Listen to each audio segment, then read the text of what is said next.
What's up, guys?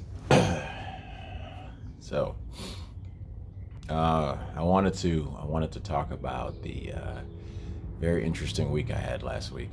On I guess starting last Saturday when first going to just joining some people at anti-vaccination protest over at Dodger Stadium, which apparently made a splash. So much so that even after the LAPD on that Sunday disputed the claims by, Los Angeles Times and others like Chad Lauder. Don't even know who the guy is, but these guys went out their way to lie about us peaceful protesters doing it the way that the law intended on the sidewalk. Like, average age was probably 45 plus, and accuse us of being radicals and shutting down the nation's largest. We didn't shut anything down. The LAPD already said it. But these people went about it on Twitter, put our names out there. People were there. Look, personally, for me, that wasn't a big issue for me, but I understand that there's other people who were expressing their First Amendment right, and now their face were all over the place as if they were the ones putting their body in the way of getting people health care. Wasn't even close to the case. But they decided to run with that. LA Times ran with that, put my picture right front and center with radicals, ... full name and everything. They never reached out to me, as they lied and said in the article. I have two agents and a manager. You would think there's a way to reach out to me, not including two different social media sites, YouTube channels. So there's definitely ways to reach out, which they didn't. I think what gets me the most about that is the level of brainwashing people have. I've been fortunate enough to have some old friends reach out, and there's been a mixed bag. All so far, all very lovingly. So it wasn't like, oh, you're crazy. Oh, except for one person that I used to know when I was a kid. He was a coach of mine. Said, "Keep my silly ass home. Don't stop other people from getting something." So I respond, "Know the truth." The people saying that stuff. But one friend came really nice. Another one voiced concerns. And while I can appreciate the idea of worrying about someone that you care about or you shared a history with, I always I know these people. I know the safety in their life that they decided to get into, at about 31, 32. So we've had another 8 years of them in a secured, safe environment where my life has not been that way. It hasn't been crazy on the front lines in some foreign country, but it's definitely hasn't been as safe as I know their experience is. So when they're telling me, or they're asking me if there's something to be concerned about, and trust the experts, if you will,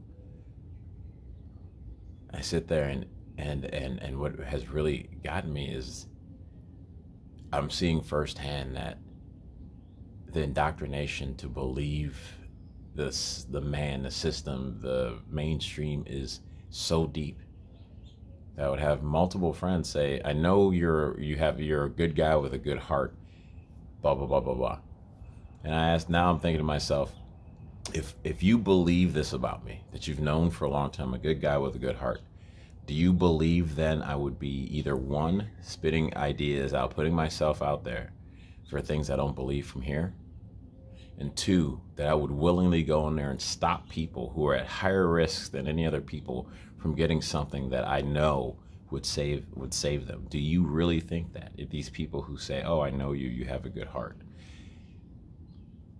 it's like their own personal experience goes away because the LA Times decided to say something different.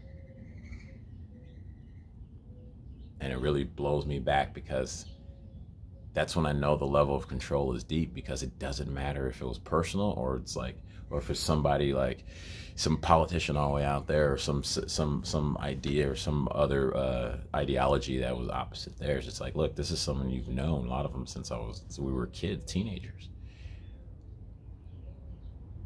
The response like, oh, they do that with headlines all the time. It's easy to change. Really? Because when people were burning down cities, they weren't calling them radicals, but people literally peacefully protesting are seen as radicals. And it's hard to like be able to say they're lying. To go, well, write them first. They'll change it and this, that, and the other. And it's like, it blows my mind that, I heard a statement, no, we're living in two different realities, but to present evidence to someone like of the censorship and then the straight up lies, and there's always a yeah, but at this point, my question is then what's the win at that point? What's the win now? What is that person? You're just kind of shifting and moving and willing to compromise yourself because the overlord said it's okay, or that's the overlords are the things that you or I or whoever has been following for a long time. So that's established like our life. I feel like a lot of times, family members included, it's like letting go of whoever you believed and followed for 20 years is somehow you can't do that. Somehow it's against like your ability to live. And it's like, no, you don't have to. Let it go. It's okay to say they've done terrible things, because they've done terrible things, not just because you liked them and you watched them on TV for a long time, or your parents said, the Times is the pinnacle of media. Maybe at one point. Is it today? Are any of these outlets the pinnacle of journalism today? We see from my channel to multiple channels, a guy running for governor of the state has been shadow banned. That's in social media. We see the written papers from the Covington kid to Jesse Smollett, both lie like crazy on both of those cases and nothing. Yet people would still trust those. I mean, those are big national news stories. One attacking a teenager, and they willingly did it. Put a liar on TV. Huh, both times, right? The other one just attacking the idea of people who aren't supporting the Democrats. And yet people still, instances of individuals being beaten, shot, killed in front of their own stores, and they still say peaceful protest. I mean, the list goes on and on and on and on. And I guess I ask myself, for the people that I know personally, and everyone else out there, ask yourself, if you really still believe any of that, any of the news media, it's like, what else will it take? If they're coming after someone that, from their own words now, people, they've said they know me, I'm a good man with a good heart. Double down and all that, and you just believe everything then they say about this guy that you say you know, that is a good man with a good heart. We gotta start trusting our own eyes, man, and our own experiences again. And not waiting for them to tell us how to live, who to love, who to trust, who to care about. They don't care.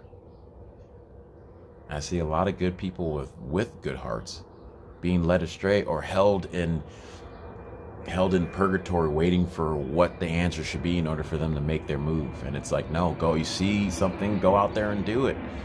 Clean up your neighborhood. Sorry, I got playing. Wait for, or like, go talk to the other side. Don't just hear, oh, anyone with a MAGA hat or going to any of those rallies are automatically the bad guy, because you're going to miss out on majority of it, a dance party. That's been my experience over the last, before the election, from June till the election. That's what I experienced. And you could have been too if you, I don't know, wanted to give it a shot. not trust the overlords. The line, I mean, it's called television programming. It's not called television truth-telling. Go and experience these things. If you hear about child trafficking and you see some people out there marching and you see them talking about this stuff, then you turn around, you see from the mainstream media to politicians all the way over to late night talk show hosts and everything in between want to laugh, poo-poo, and try to put a conspiracy theory label on individuals that are looking for answers to these children being, and people being trafficked like this. Maybe instead of trusting that they are just evil based on what CNN and these guys said, maybe ask yourself, why is this such a big deal? And why are these people in the streets for this? Much like those wanted others to do when they saw BLM first getting out there during the Obama years, or the Women's March. But you see, like, for children and NBC and CNN and all these guys can say some conspiratorial name and everyone goes, oh, keep my hands off. But those kids are still being hurt. Those young people are still being hurt. We lost our special victims unit here in Los Angeles. But in West Hollywood, they're more worried about enforcing a no tolerance policy for face masks. Let me say that again. We lost our special victims unit for LAPD. And West Hollywood's more worried about enacting a no tolerance policy face mask of $300, half of the stimulus check. How does that protect the people? These things aren't adding up, but I'm the crazy one, or I'm the radical, or people who are thinking about this are radicals about that.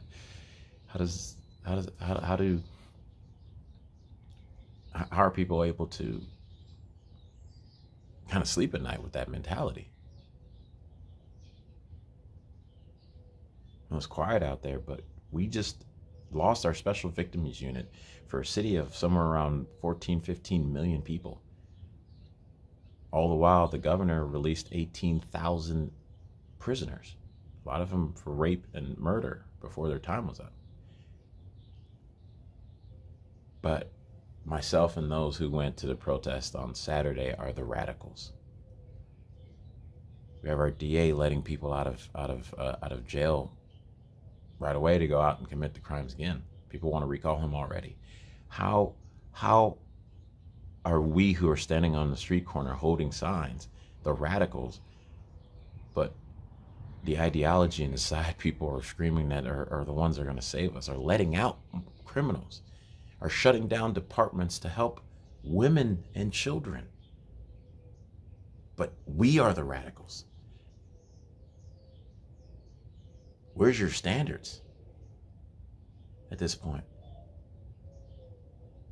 If children and the weak aren't your standards, like serious work here, then what is? You just wait till the Times said what your standards should be? Because it wasn't when private small business owners were getting their stores burned down and being beaten and killed that wasn't a standard. It wasn't when people were dropping like flies because their immune system has been compromised while they chose to listen to these experts, as one person said to me. These experts tell them to stay inside.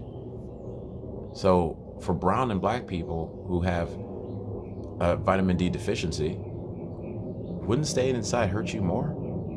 I mean, I'm not an expert, but we know vitamin D actually combats this. Why are these not the conversations being had? No, to stay inside, stay isolated, keep your face covered. But myself and others who think this way, this is the radical. That's radical?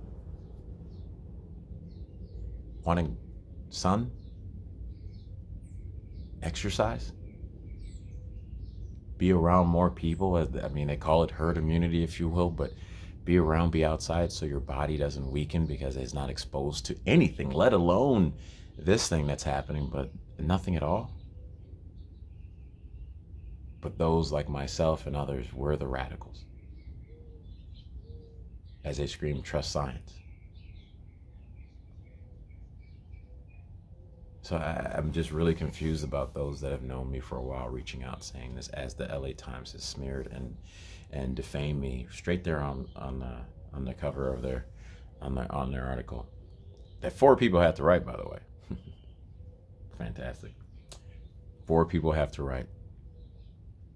And a little fun part, if anyone goes to my Instagram, or you'll see that the picture in there and on the Times, and I have the badge of the guy who took the picture. The picture they used was me taking a picture of him because I asked him who he was with. He walked away and didn't identify himself. And so then I walked up and I was like, okay, you're not going to identify yourself. I'm going to take pictures of you too. He asked me what I was doing, and I explained it to him. As I asked you who you were and who you were with, you walked away without saying anything. So, you know, I'm not going to just sit back and let them do that. Now I move on to even that Wednesday, doing literally the First Amendment to set up, not in the way of anyone, in front of the Barney's, or across the street from the Barney's Beanery in West Hollywood. Set up a table, which I guess by Monday they said is illegal to set up a table, but homeless individuals could set up tents. The no tolerance face mask policy. While earlier in that moment, we saw homeless people walking around. One of them was screaming with no shirt on, half pants, and definitely no mask. But I wonder if they chased him down to give him a $300 ticket, or citation, I should say. Mind you, like I said, the sheriffs were called on us by the city council members who were sitting hiding like cowards. Shine and Erickson of the West Hollywood City Council, who were hiding in the corner to make sure that they gave us a citation. But you know what? Those are unconstitutional. So you're liable for that. You are Shine and Erickson. Those are unconstitutional edicts that you decided to pass. And so that's going to be dealt with in the legal manner, because the people do have power, and we have more power than individuals even understand, because they come to us with these badges and these citations and these official titles. But the most important title that everyone needs to remember is that all these individuals are civil servants.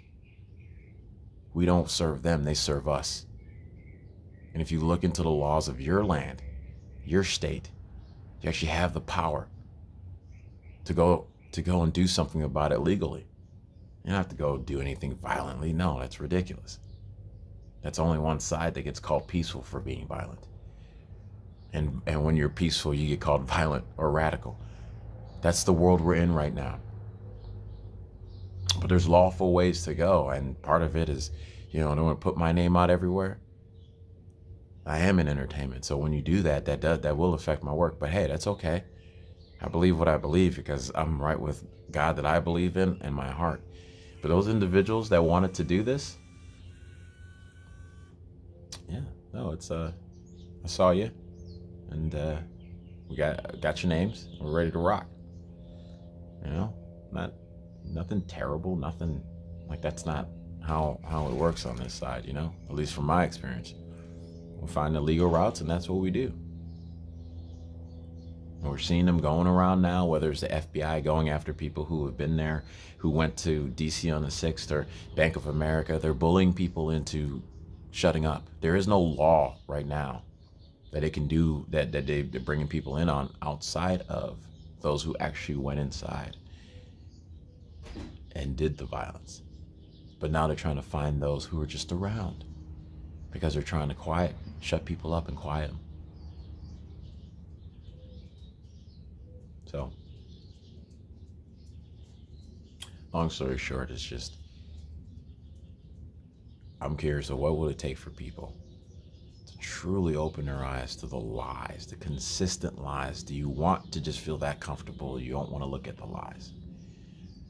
We're all held accountable to this world, to this country that we have in, because the basis of this is established on our whim, our will. And if we've been lazy, which we all have, right and left, it's our responsibility to get back. And the sooner people stop trusting these individuals that went to these very private colleges and private societies, and they all know each other, and all of them come from one little corner of the country, that don't understand your day-to-day life, and yet you still need them to tell you how to live. You need to look at yourself. Find your freedom. This is the thing that God has given to us. We are born individually free. You have your own agency. That's something I've been talking about from the beginning to today, since I started trying to get vocal. Take back your agency. The New York Times, the Washington Post, all these places, CNN, MSNBC, Fox News, all these places aren't the places that your truth exists and that the truth exists. Go find it. A lot more times than you think, your eyes and your experience aren't lying to you, despite what they're trying to tell you on that.